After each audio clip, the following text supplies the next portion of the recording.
In a world overflowing with distractions, we seek meaning. How do we transform ambition into something deeper, into true fulfillment? I'm Sam Pepin, CEO of Course Educa, and I've spent years helping businesses succeed by connecting their goals to something bigger. On the Meaningful Podcast, we explore not just how to win in business, but how to grow as individuals. Through conversation with thought leaders, innovators, and everyday heroes, we uncover the stories that drive us towards something greater. Whether you're striving for success, seeking purpose, or just looking for the next steps in your journey, this podcast is your guide to navigating the intersection of ambition, growth, and meaning. So please join me and our incredible guests as we redefine what's possible in both business and life. Enjoy.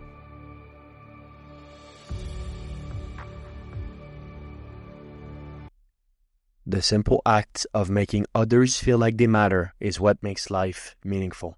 Welcome to the Meaningful Podcast. I'm your host, Sam Pepin, and today we're diving into 3 transformative themes: igniting passion through purpose, cultivating a culture of mattering, and harnessing leadership to drive connection. Our guest today is John Miles, a visionary leader and the creator of Passion Struck. John has devoted his life to helping people reconnect with themselves and others by understanding their value and purpose. From his disciplined beginnings in the Navy to becoming a C-suite executive and now a best-selling author and speaker, John's journey is a testament to the power of intentional choices and leadership grounded in empathy and significance. If you enjoyed this discussion, please let the world know with a like, small review, or even a quick share. Your support helps more people find meaningful content just like this. Let's begin. Mr. John Miles, welcome on the Meaningful Podcast. How are you doing? I am doing fantastic, Sam. Thank you so much for having me today. It's great to have you here, and we're in for a passionate podcast, and pun intended here. To kick us off, I'd really love if you can tell us more about Passion Struck. And I built Passion Struck to really start a movement of mattering. How do I start helping people build a life and a culture where they work, perhaps where they volunteer, even in their families, where everyone feels seen, valued, and significant? Because for me, the journey towards deeper connection and significance really starts with understanding what truly matters to you, and that's where the journey to purpose and impact starts. So that's what Passion Struck is all about. Beautiful. And obviously that passion of yours were truly instructed, perhaps, I believe, by your early life in career beginnings. Obviously, you started your professional journey in the Navy and really seemed like you gained life disciplines and leadership skills from that global perspective. I was wondering, how did that time within the Navy basically shape your perspective on what is leadership and career development in the first place? Well, I think we oftentimes get our perceptions versus our perspectives mixed up. And I think this is really an important thing that I learned in the Navy, and then I learned when I served in Special Forces. Perception is how a person senses and interprets the world around them, while perspective is the framework through which we view the world. And there's a really nuanced but really big difference between that. When we perceive things, it's how we see it through our own lens. It's how we view the world. And it's immediate, and it's sensor-based. But perspective is broader. It's a more abstract concept, and it really not only encompasses our beliefs and values, but it's really about, as a leader, how do you put yourself in someone else's shoes so that you can see their perspective instead of just seeing your own perception of the world. And that is one of the most key things, is really learning how to see the both as well as the and in others. That's how you get through conflict. That's how you build relationships. That's really one of the most important things about leadership that I've ever learned. Yeah, and that reminds me of a story that one of my ex-Navy friends shared with me. But truly in the Navy, there's this understanding that I'm willing to lose my life for you because I know that you will basically do the exact same thing. And that's something that is obviously so novel, so different and unique as not only a perspective to have on the world, but also relationship to be built within such a strong foundations.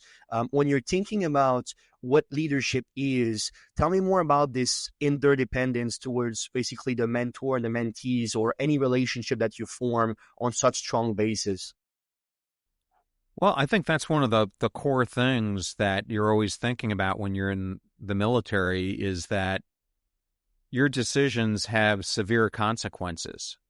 I mean, it's not like you're in a company situation and you're talking about profits and loss. You're talking about the orders that you're giving people to follow and that you are putting them potentially into positions of harm. And there's a really big difference between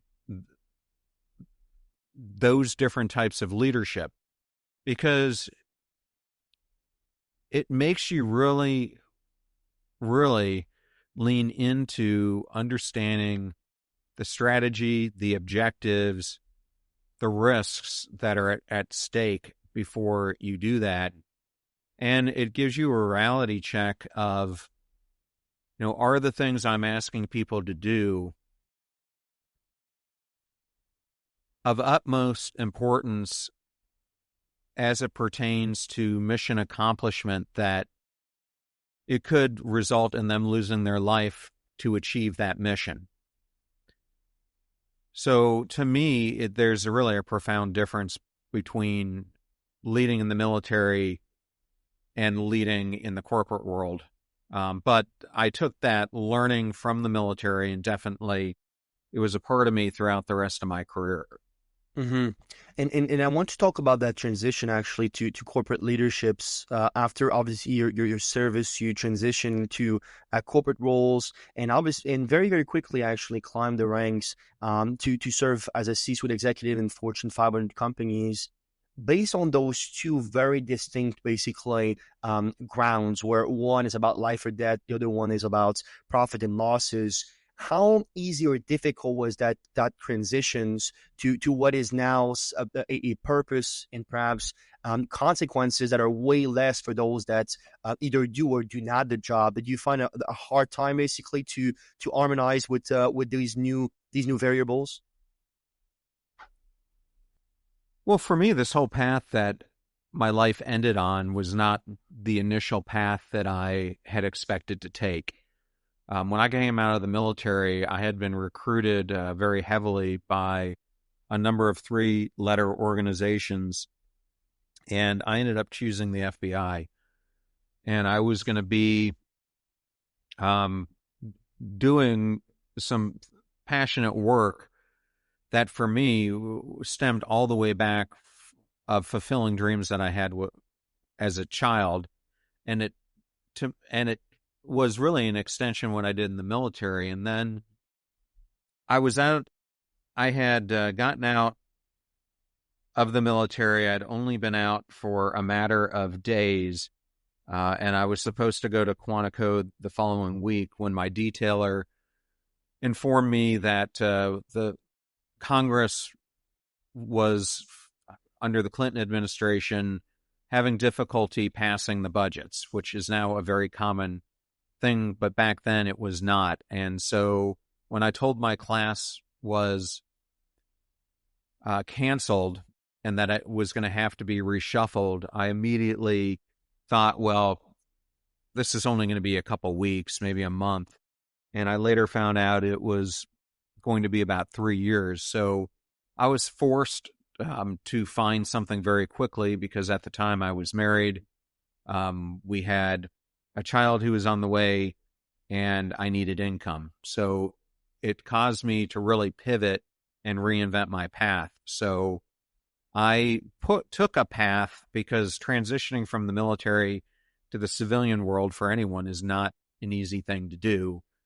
And so I was looking for a way that I could do it where it wouldn't be culture shock. So I ended up finding a company called Booz Allen that at that time was really working in a hybrid model where we had a component of the company working with public sector and a component working with private. And I was lucky that I got to do a bit of both.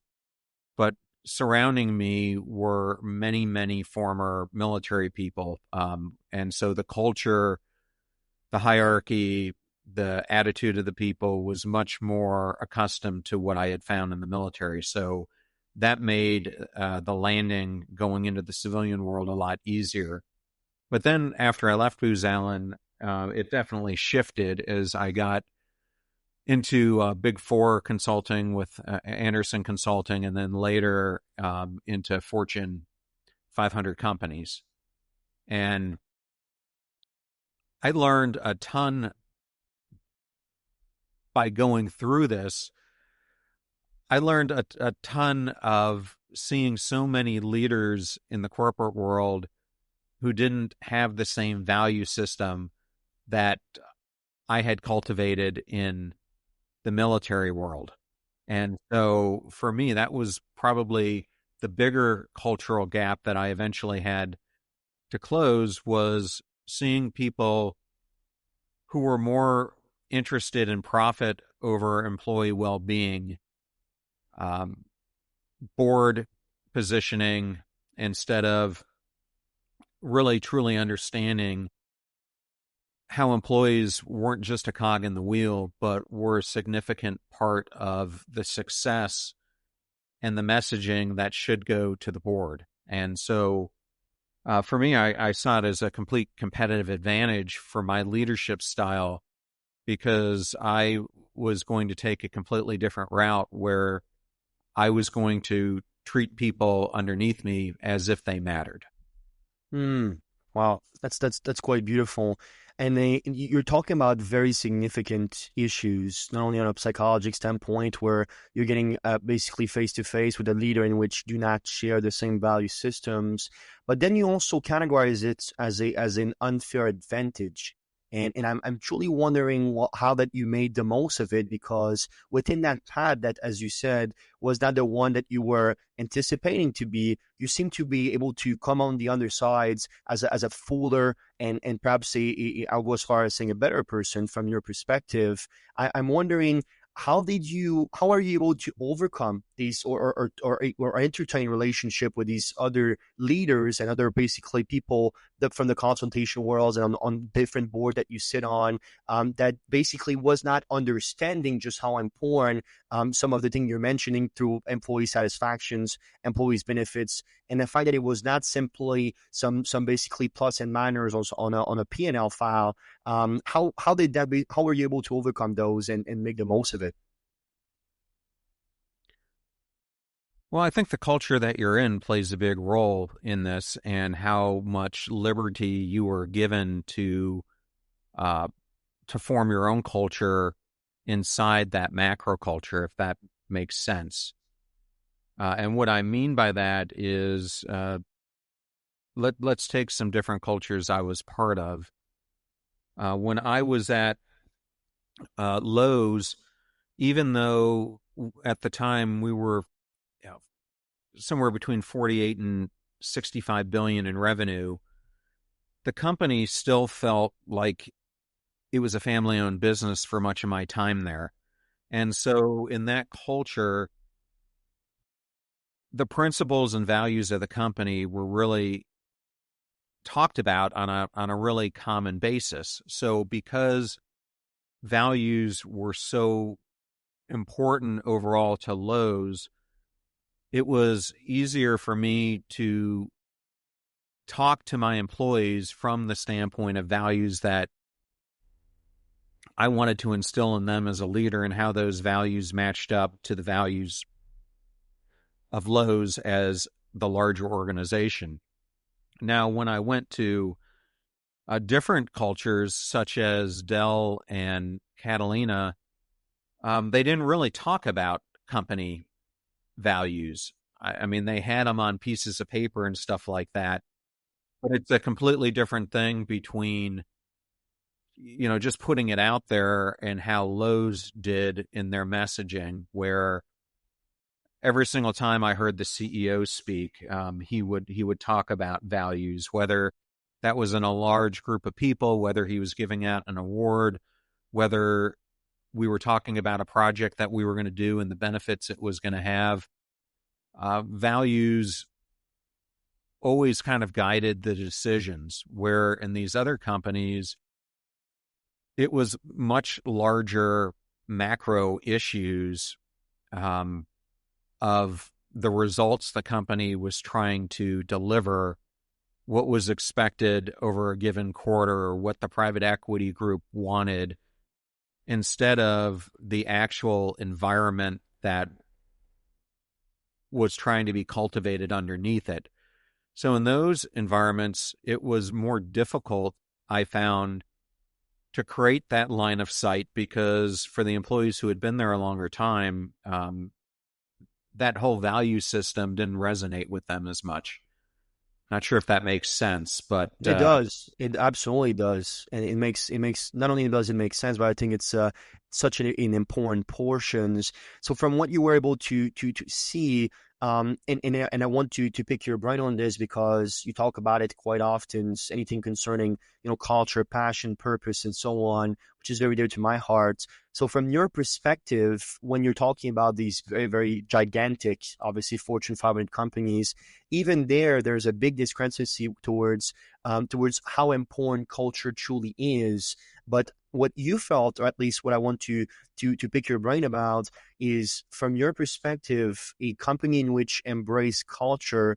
I suppose at any basically stages of the company, basically growth, I suppose, that is an unfair advantage and should definitely not be underrated.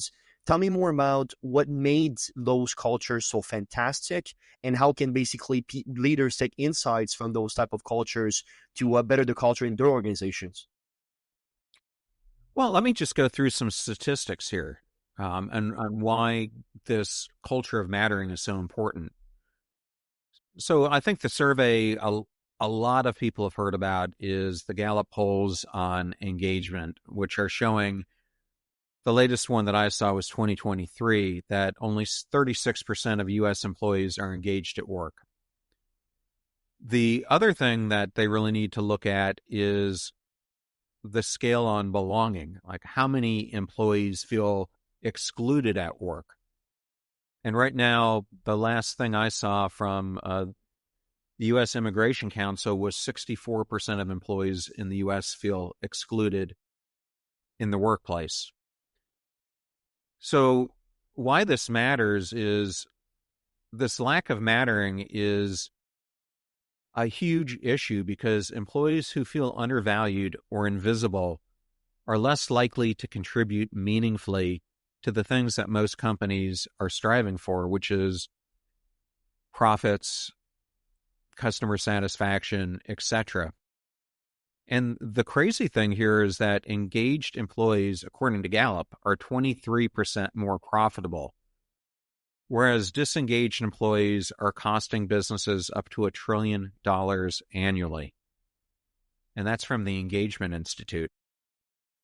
So where this really starts factoring in that people don't think about is, to me, retention was one of the most important things I always focused on in any of my jobs.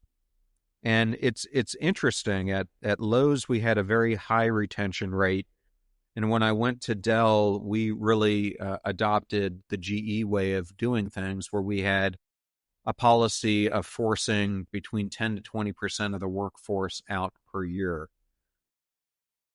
And it causes ripple effects, because according to LinkedIn, 94% of employees admit that they'd stay longer at a company that invests in their career development. But if you're in a company where it's taking out, whether it's 10% or 20% of the workforce every year, and treats you like a cog in the machine, are you going to feel like you're invested in that company, or are you going to more likely pick a different environment where you're going to feel more fulfilled? So what this really comes down to, and Salesforce did some great work on this, is that employees are 4.6 times more likely to feel empowered to perform their best when their voice is heard. And to me, that's where the culture really plays a huge difference, because if you have a culture where people don't feel they matter, it erodes morale, it leaves employees feeling undervalued, and it leads to burnout. And burnout accounts for 50% of annual workplace turnover. So employees who feel that their work matters, who are in a culture of mattering, experience less burnout, as their sense of purpose mitigates stress and also improves their mental health. So this has such a profound difference, and hopefully some of those statistics explain why. Yeah, absolutely. It absolutely does.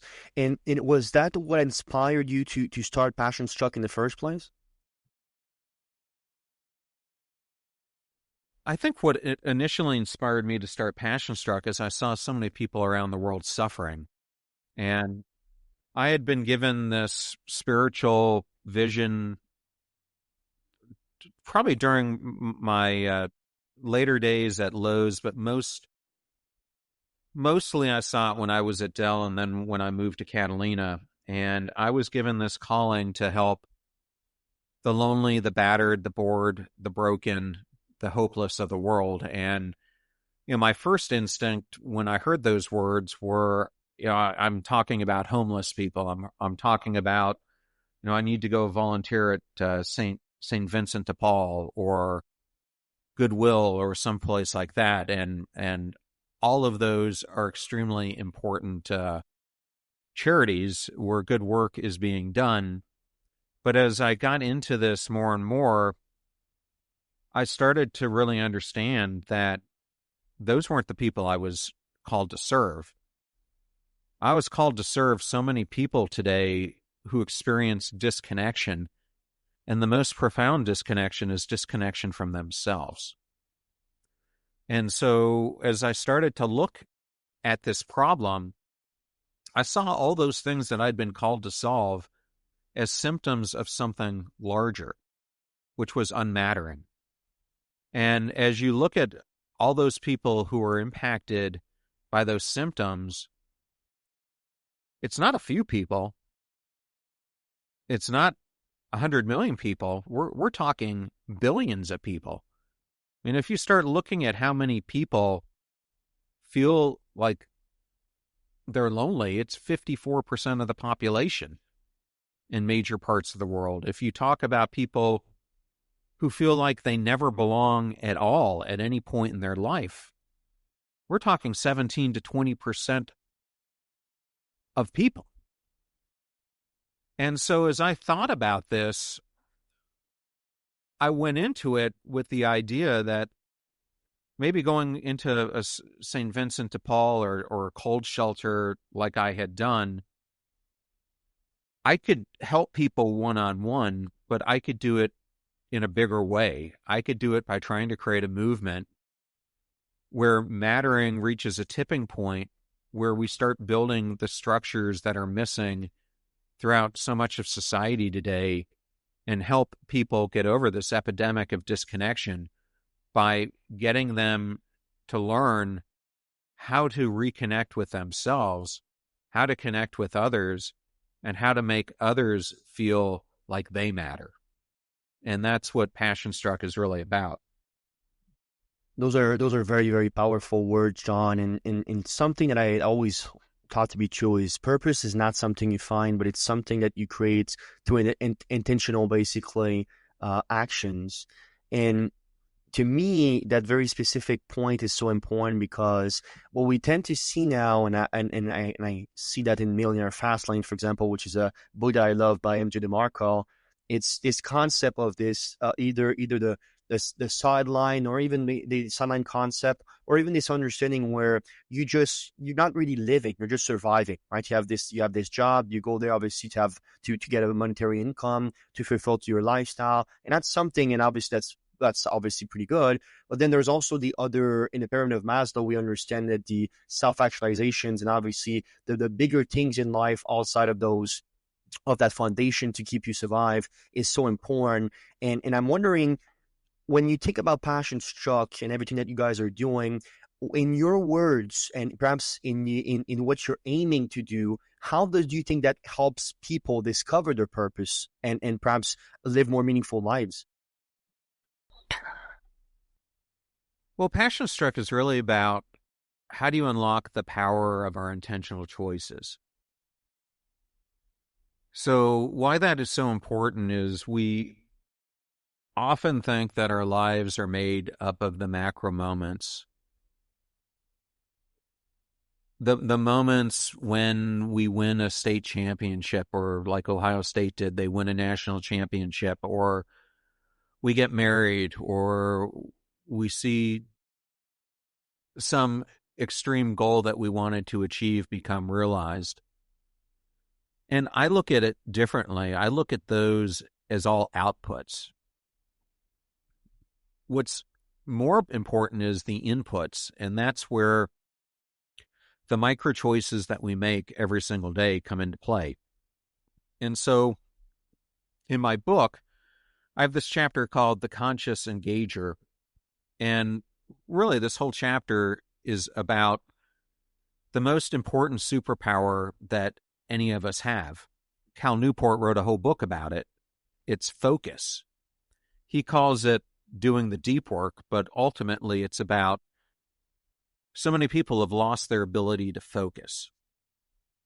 And when you start being intentional about the decisions that you're making, these micro choices that I'm talking about, you really start learning how to live more in the deep work, which is more than just a practice. It's a commitment to crafting a life aligned with your values, going back to that whole value thing I talked about, driven by your purpose and focused on what truly matters. Because ultimately, you want to be doing things in your life that matter to you. So to me, what I'm hoping to do with Passion Struck is to help people find that purpose and then learn how to drive towards it intentionally by focusing on what truly matters most to them. And the thing that matters most to all of us in our lives is typically the connections that we have to one another. And absolutely. One thing I was always amazed by your ability to do, John, is obviously you have a writing and speaking career. You also have a podcast. It seems to me that you are on this quest now, relentless quest of inspiring audiences worldwide with some of your insights, and not just on personal growth and leadership and resilience, but these very concepts of mattering. And I think that closely tied into our concept, which we call meaningful, which I think why it's so important for us to dive deeper into it. When you think about it, words truly have the power to transform minds and awaken dormant potential. And that's the thing that we learn ever since the dawn of time, even in biblical scriptures and so on. For you specifically, tell me more about the process and the ease or the difficulty that you had to take all of your life experiences and put them into all different communication medium. When you're thinking about what it is to do a speaking engagement, when you think about it is to run a podcast, when you think about it is to actually write a book, did you have difficulties, or perhaps how are you able to harmonize all these things so you can communicate clearly across all these different communication media? Well, you have to be really, you have to be really intentional about it. And so I try to use a content pyramid where I create content once and then am consistent about how I share it across different channels. But I try to create all my content so that it goes through the lens of what Passion Struck is really all about.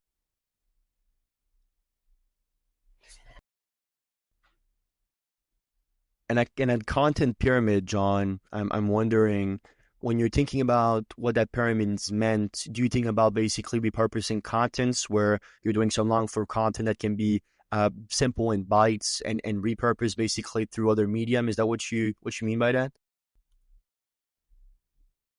Well, I mean, it's like you could take content from a podcast episode and you can use it on Instagram, you could use it on Twitter, you can turn it into a LinkedIn post, you could turn it into a newsletter, you could turn it into a LinkedIn newsletter, you can turn it into a blog, you can turn it into short videos, you can turn it into long form videos, you can turn it into quote cards, you can, there's so many ways you can use it. So it's having a strategy about how you go about that. But the most important thing is that you need to be consistent in doing it through a certain lens, because that's how people get to start knowing your work and who you are. Plus, everything starts reinforcing your expertise in that area. Right. And you're talking about focus from Carl Newport, which I'm a big fan of. When you're thinking about how focus plays a role into managing all these things, obviously running a company, having a podcast, writing on the side, speaking engagements, what's your best insight to help other leaders flourishing in their ability to focus on what truly matters? Like, what is the one thing to focus on, or what is a starting point? No, what are your best insights to become a more focused person? So I just did a whole episode about this that actually came out today, so I can actually talk about it.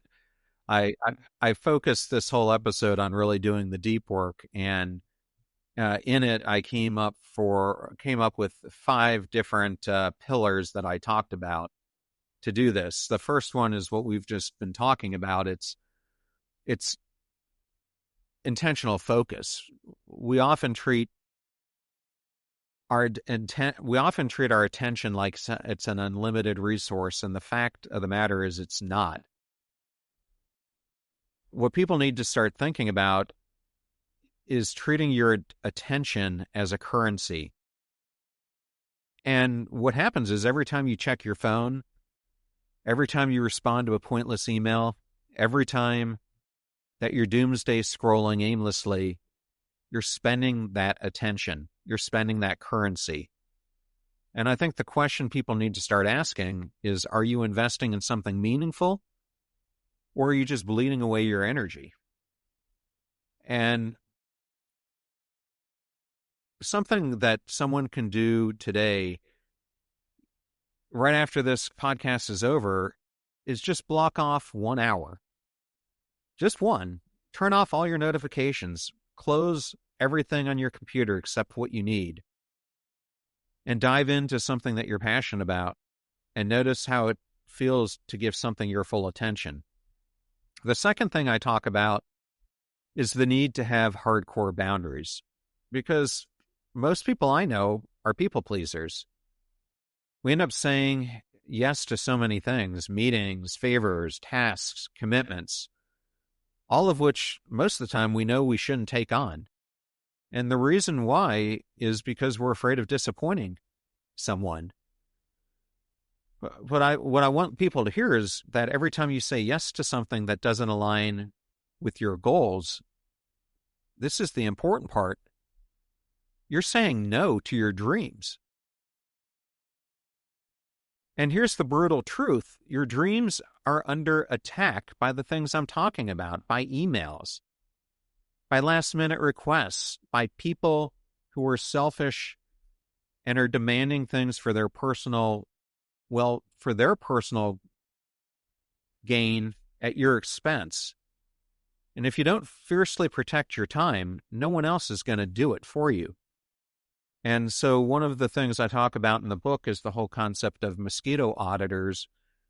And I talk about this through people in our lives, but these can also be the things that are taking up your time. And I describe these as invisible suffocators, pain in the asses, and bloodsuckers. But these mosquitoes are the activities that we allow ourselves to do that distract from the things we want to accomplish in life. And I'll just talk about another one because I think it's important. Another one I hit on was energy management. And if there are 2 things that are important to you in life, it's time and your energy. Energy, to me, is one of your 2 most powerful assets, and managing it is the key to unlocking your potential. You can't grind through tasks when you're exhausted. You got to show up as your best, most energized self. And so a great analogy for people to think about this is look at energy as a battery, and that every decision you make, every notification you check, every meeting you sit through is draining that battery. The key question here is, are you recharging it enough? Or are you completely running on empty all the time, which will just lead to burnout? And the truth of the matter is, success isn't about doing everything. It's about doing what matters most when you have the energy to do it best, because you simply can't pour from an empty cup. Absolutely. And one thing that I feel is so important, John, maybe you can enlighten me towards this, is that more and more people have a hard time with all of this because they don't even have a purpose to begin with. Again, they're kind of like floating in life with this understanding that they need to do this or they must do that or please basically everybody. When you're thinking about this philosophy of yours of purpose and fulfillment, one thing that you talk a lot about is the cornerstone of life being purpose, and therefore being truly the foundation that is necessary for all the rest to follow. And for me personally, I always wonder, and we see so many great speakers, so many people talk about this, but the stats are very clearly showing that there is still a very, very big disconnection towards people's passions, purpose, and what they're actually doing in life. How can basically someone begin to discover that purpose so that way they can have a strong foundation to build upon? Well, I mean, people have written whole books on this, which is why I didn't focus the book on as much on how do you find your purpose as I did on how do you ignite it. Like once you kind of figure it out, what do you do about it? But some of the best advice I have on trying to find a purpose is through experimentation, meaning you don't just pick up a sport you like because you try something one time. Typically, you're exposed to a lot of sports as you grow up, and over time, that leads you to an interest in soccer or football or running or lacrosse, whatever it may be. I think the same thing in your life. You've got to experiment with a lot of different things to understand what interests you, what lights you up, what is going to be something for you to focus on that you're willing to devote hours and hours on end to it to become an expert in it, but most importantly, to serve others by doing it. So I had a great interview with Jim McKelvey a number of years ago. For the listeners who aren't familiar with Jim, you probably know his sidekick, Jack Dorsey, who's a more common name, but the two of them founded Square. And Jack is probably one of the best mentors of entrepreneurs I've ever met. And he tells me that one of the keys to, him hitting billionaire status and creating Square is finding a problem that's worth solving. But the next biggest thing that you have to do is to not lose that problem that you were called to solve. It's something Stephen Covey talks about when he said the main thing about the main thing is keeping the main thing the main thing. So what I was talking about with this whole deep work is the distractions that we allow into our lives make us start living them like we're pinballs. And when we're so distracted, we're not fulfilling the purpose that we find in life. So some exercises I encourage people to do are ones that really center on meditation, experimentation, really looking inward to understand what their innate talents are and connecting those talents to the purpose that you're being called to fulfill. And when you make that magical connection of aligning your purpose to your talents, and then you bring in another equation, your values, you get a magical connection point that will start driving you more and more towards living a life that truly matters. Right. There's this Japanese concept of ikai, obviously, which is quite famous. Um, Talking about this understanding that you have what you're good at, and there's also this component of what are people basically willing to value, exchange monetary basically resources with it. But then, which I think is something that is very interesting as well. How can that all fulfilled within the meaning network that you have, the value system that you have, to make sure that you don't burn out, you don't come to these conclusions where you're simply working for Benjamin Franklin's, perhaps for money. And it's a formula which has been talked about, like I said, for hundreds of years, even thousands of years. But for whatever reason, we see more and more of a disconnections in the actual practical and tangible world. Do you think that it's because of lack of focus? Do you think it's because we're just so overwhelmed with just the everything that might be possible and therefore completely disconnected to actually what matters? Why do you think these problems keeps on becoming worse and worse, even though it seems like the resources are not only more widely available but are more numerous in the first place? Well, I think what has ended up happening is for millennial, we have been brought up in tribes and villages where people around us cared for us. I'll just take myself for an example. I grew up going to parochial schools my whole life. And because of that, I was in this small community of going to Catholic schools where I knew all of my classmates for a very long time. I knew my teachers. I knew the parents of my friends. And as a result, when I did something good, they made me feel good about it. When I did something bad, even though they corrected me, they, underneath it all, were still supporting me and were showing me that I mattered. And I'm not saying parochial school doesn't exist anymore or something like that. What I am saying is that so much of these constructs that we had in life that enabled collaboration, enabled connection, are disintegrating, meaning less people are going to church, mosques, temples, whatever it might be. Less people are going to communities where people used to thrive. These could be the Masons. These could be the Knights of Columbus. This could be Elks Group. It could be book clubs that people used to be part of. People are leaving their jobs at a much quicker pace than they did when my parents and my grandparents were growing up, and even my generation. And then on top of that, you've got offshoring of jobs. You've got so many people doing remote work that these bonds we would build at work and these relationships that we would have are gone.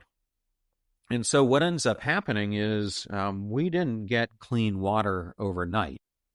If you think about history, we had to put structures in place to make sure that we were having clean water. And we see what happens when it's not. I mean, look at the populations in towns like Chicago or in Ohio or other places where lead starts getting into the drinking water. It gets contaminated by runoff from chemical plants or textile mills, and the impact that it has when we lose those structures. Well, what's happening with mattering is we have lost the very structures that have been in place for millennia as we've gone from the local village to the global village, and nothing has filled the void.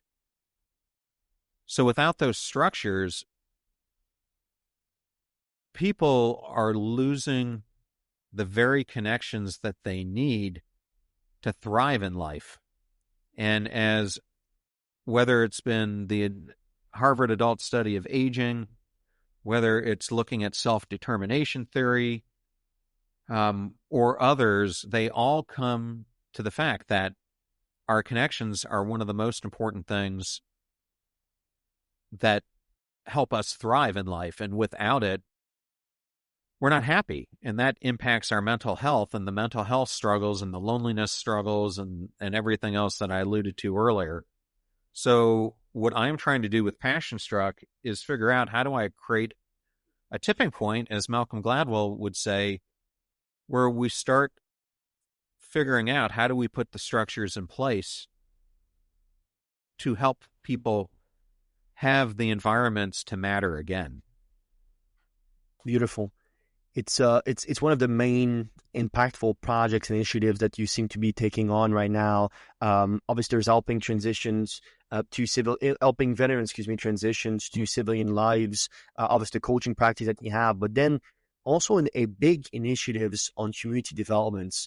And John, this is so interesting in there, and I'm a true believer that there is no coincidence in life, but these past basically weeks and these past couple of episodes, we've been talking about community a lot. I was just interviewing one of the top sales coach in the world, and one of the main key things he said is have a community. We hear that more and more often, and I think that the world is now understanding and shifting back to this understanding that, one, you can do it all alone. That's the first thing. But two, and maybe more importantly, having a firm community, having people around you that believe in you, that loves you, and you do the same thing for them, is a core driver of human nature, of what we need to be viable as a species. And I really love what you said. I never heard anyone quote it this way, but we exchange the basically local groups for global groups. Do you think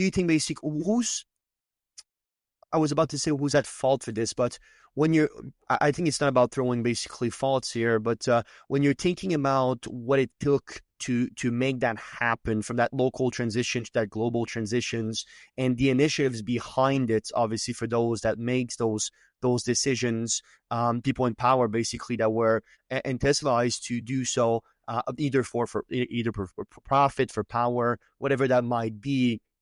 Are you confident in the ability of new leaders and new leadership that we see with what we call the new media, to be a voice of power and a voice of freshness when it comes down to reorganizing this structure, in which fundamentally makes us unhappy, and in driving back that ship to what is necessary for us to better understand what's necessary for us to thrive? Do you see that transition being made now, and do you think it will be successful, and how does that unfold, perhaps, in your perspective?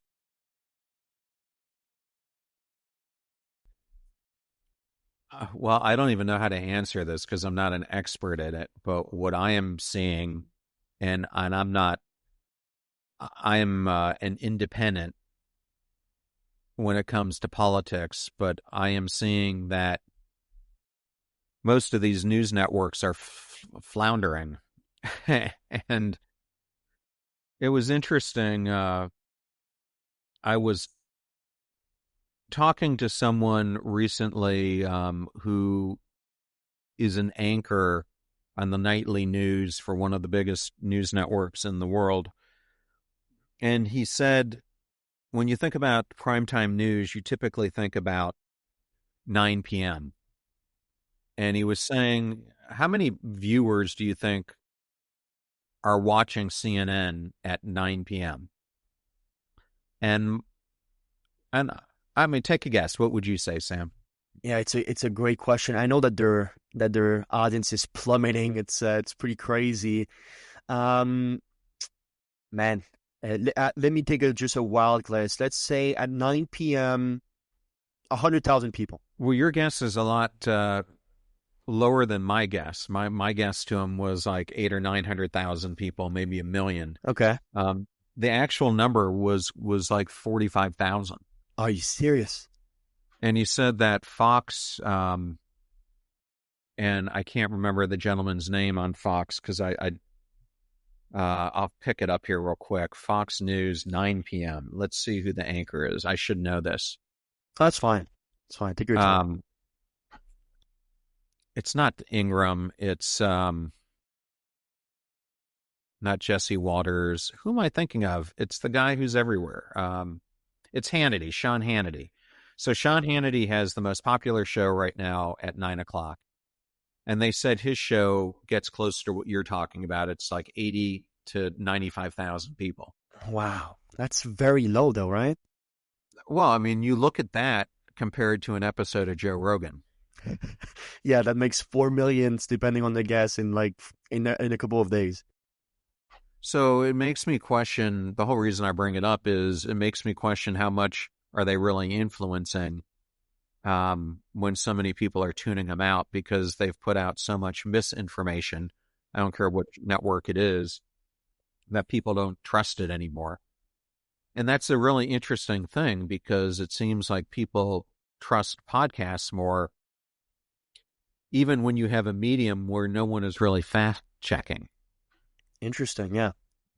What do you think that is? Well, I think it kind of goes back to what I was saying at the beginning.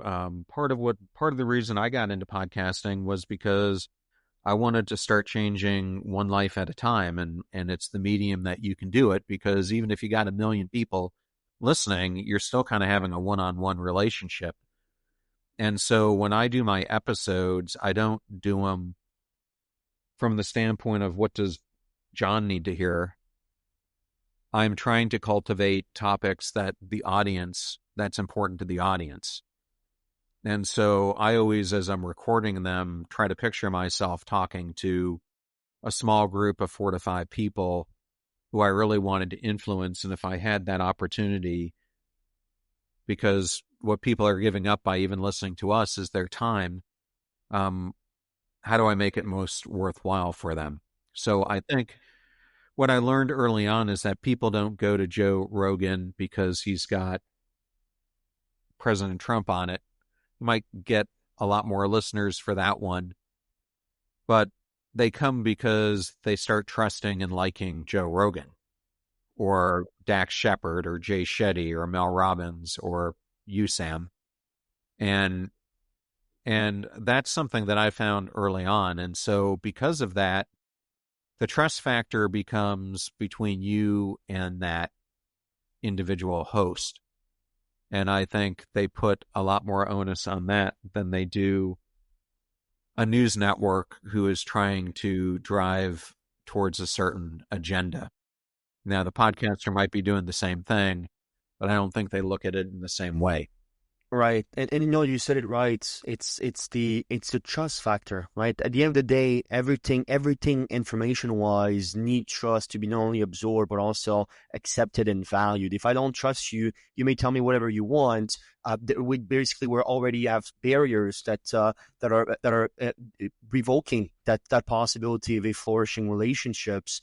I think that the other thing that is very important to keep in mind, and we saw that across all civilization, is you're getting to a point where you're so big that you lose basically sight of what makes you this successful. When you think about news anchor, when you think about news network, they got to a point where they were the most reliable and trusted source of media. And instead of keeping the space of being very trustworthy, guarding their reputation with their lives, they came on the other side with, like you said, this agenda that they were trying to establish within the world. And what we saw nowadays, and the reason why that doesn't work anymore, because I'm sure if we go back in history, they may or may not have been done so basically already. But nowadays, with the circulation of informations, and I actually saw Joe Rogan talk about this, it's now impossible to do so. You won't. People will cut up basically to the BS that you're spewing in the world in one way or another. It could be on a platform like Twitter, for example, where they try to obviously have as little to no censorship as possible, or even Rumbles and others out there to have basically these very trustworthy relationships with what the media should look like.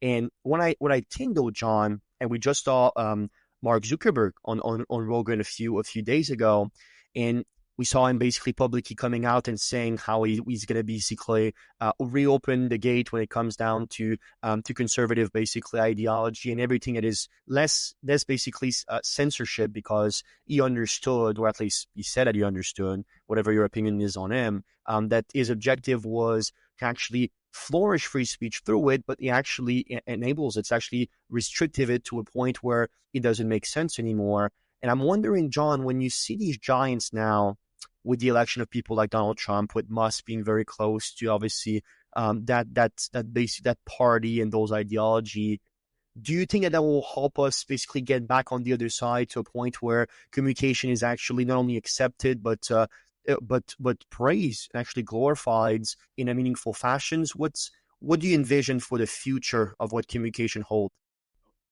It all comes back down to the disconnect that I was talking about at the beginning of the podcast, that we are so distracted by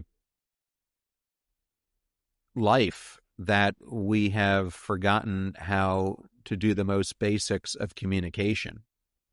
I mean, when was the last time that you wrote a letter or received a letter? How often do you call people instead of text people? How often do you set up regular groups for connection? I remember as I was reading Mel Robbins' book, The Let Them Theory, she was talking about a situation where she saw a whole group of women who were out on a weekend getaway. And as she started zooming in, she realized that she knew all of them and that they were all historically some of her best friends, and yet she wasn't invited. And as she was looking at that, she started to, I mean, it hurt her personally, but as she started to examine it more and more, she was like, well, I have been so busy working. When was the last time I picked up a phone and called any of them? When was the last time I tried to go into a setting where they were there? When was the last time I let me interact with them? And so I think there's something important with that, is connection doesn't come from sitting on the sidelines. It comes from her other side of the equation. Let me do something about it. Because it's up to you to create the connections that you want. It's up to you to pick and establish the communities that you want to invest your time with. So that's what I hope people realize, is that we each play a major role in mattering. And so what I hope ends up happening is we need a cyclical effect to happen. And I was talking to a psychologist about this the other day. Self-mattering is not just about how we think about ourselves. Self-mattering is also how people make us feel. So there needs to be this intersection point between us having a sense of mattering, but also in feeling that other people see how our presence values them. And so that's what I hope to see going forward in communication. If you want to read a great book on this, Allison Wood Brooks, a professor at Harvard who teaches Harvard Business School's #1 class, it's called How to Talk Gooder in Business and Life. I can't even figure out how she came up with that name, but her book is called Talk, and in it she brings forth a talk framework, and that would be a great resource for people. Just came out this week, so that would be a great one for people to pick up. Beautiful. Let me ask you a personal question to perhaps finish. When you're thinking about that, your vision of not only the future of communication, but how everything is now changing or evolving. I'm really wondering, since you're now at a place in life where, again, your quest is to inspire and to enable people to ignite that visions, how do you see how the modern world is shaping out, and how does that intertwine with your missions, and how that involves your missions basically over the next few decades, or perhaps as long as it can, hopefully, and I hope so for myself and for the world itself. But tell me more about that relationships, and how that advice, how that mission involves for on your side. Well, I mean, I think it comes down to, if you want to be the light that you want to see in the world, you have to start taking steps to build it. So one of the things I learned about through a friend of mine, Rick Hansen, is he is part of this thing called the Global Compass Coalition. And this is something that I became an ambassador for. And one of the things I am looking to do is to start hosting a compassion circle. So this compassion circle is, how do you help people in your community find a sense of connection and belonging? And so it's all about cultivating compassion, self-reflection, sharing, and empathetic listening. And to me, if you want to create that circle that I talked about between self-mattering and mattering to others, I think this might be a starting point of how you start doing it, because any revolution started very small before it got big, and they start locally before they take root globally. So host a compassion circle would be my answer. Love it, love it. Well, invite me to it. I'd love to see how all those things unfold for you. Mr. John, as anticipated, was a very, very passionate, very personal, very deep conversation. I want to for first of all thank you for it, and some of your insights I think will help our global audience to better themselves, and why not ignite that visions within themselves. Would you please share some last words of wisdom with our audience? Yeah, I'd say this. Mattering begins with us. It's not something we wait for others to give. It's something that we practice daily and intentionally. When you make others feel valued, you end up creating ripple effect that strengthens your family, your workplace, and the communities where you live. So I would ask the listeners, who can they throughout their days make feel like they matter today? Who can you seek out to really go and show that they matter? Because in the end, the love, the faith, the impact, and the energy we seek all flow from this simple truth. Mattering is what makes life meaningful. Thank you for spending your time with us today on the Meaningful Podcast. If you enjoyed this episode, please leave a review or share it with someone who could benefit from it. And always remember, your story matters. Make it meaningful. We hope to see you next time.